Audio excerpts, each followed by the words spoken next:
Makingascene.org brings you Your Distributor is Becoming Your Storefront, Private Equity, Consolidation, and the Fight for the Independent Artist's Customer. For years, choosing a music distributor felt a lot like choosing a mailbox.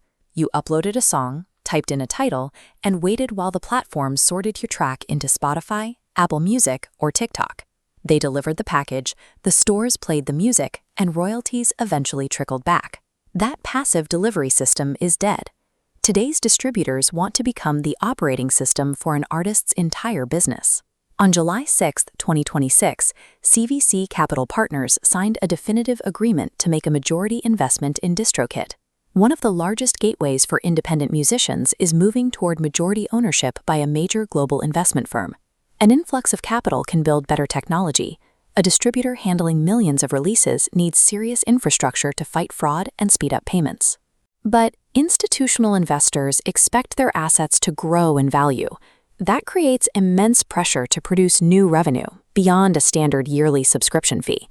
Suddenly, the distributor wants to process your royalties, split payments among collaborators, build your promotional links, run your merch store, host your website, manage your fan engagement, administer your publishing, and track all your data.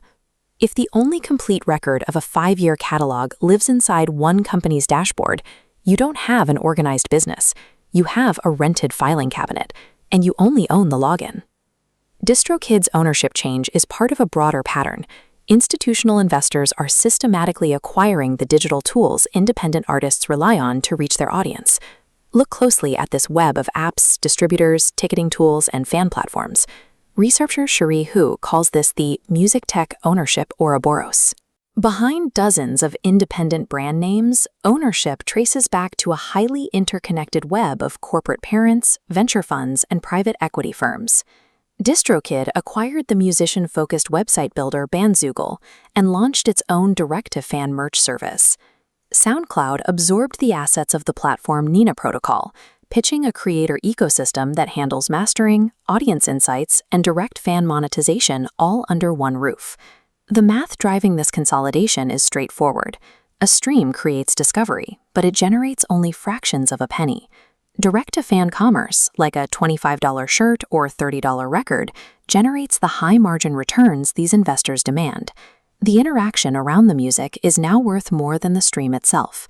Whoever controls the direct commerce layer extracts the highest value from the artist's audience. That is the new corporate battleground. A listener might love a song enough to play it 20 times, but you usually only see an anonymous number in a city demographic. A fan who buys a concert ticket or a physical album enters a direct business relationship. When a distributor hosts your storefront, the wrong question is, can I sell a shirt here? The right question is, when somebody buys that shirt, who actually retains the customer data? Seeing that 400 people visited a page in your dashboard is rented visibility. Exporting a spreadsheet with the names, emails, purchase histories, and legal marketing consent of 100 fans is a portable relationship.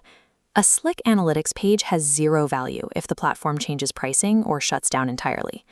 Without legal, exportable permission to email those buyers outside the app, you actually have nothing. An all-in-one platform is incredibly convenient, right up until the moment it permanently traps you between your own music and your own fans.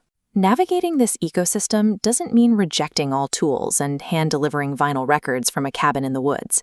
In the digital era, independence is measured by one metric: your technical ability to leave. You achieve this by splitting your operation into two distinct halves: a replaceable tech stack and your irreplaceable business assets. Your distributor, your website host, your merch printer, and your payment processor live on the left. Think of them like guitar pedals on a touring rig. They are highly useful, but they can be swapped out or upgraded the moment a company changes its terms. On the right, locked down offline, is the core of your business. This is your independent archive: high-resolution masters, royalty statements, signed split sheets, and the exact metadata, like your track-specific ISRC and product UPC codes for every release. When a platform gets acquired or raises its fees, changing distributors is a metadata matching game. Keeping immaculate offline records is the only way to move a catalog without losing years of streaming history and playlist placements. Defending your catalog is step one. Defending your audience requires what Making a Scene calls the fan passport. This is a focused capture system, a custom domain link on your socials, or a QR code at the merch table. A fan scans it to access an unreleased recording or secure early ticket access. In exchange, they knowingly grant you explicit, legal permission to contact them. You export that data and you carry that relationship with you, regardless of what happens to the platform. Do not rely on Web3 tokens or AI to magically fix a disorganized business. Those tools can help sort your metadata or verify permissions, but they cannot save a business model that isn't structurally sound in the first place. Let the distributors fight each other to deliver your files. Let the print-on-demand companies compete to make your shirts. Let the streaming algorithms battle to introduce your music to new listeners. They can own the pipeline, but true digital sovereignty means you permanently own the road that brings the fan home. Make sure you check out the other great articles and resources on makingascene.org, the place the indie artist goes to build the new music industry.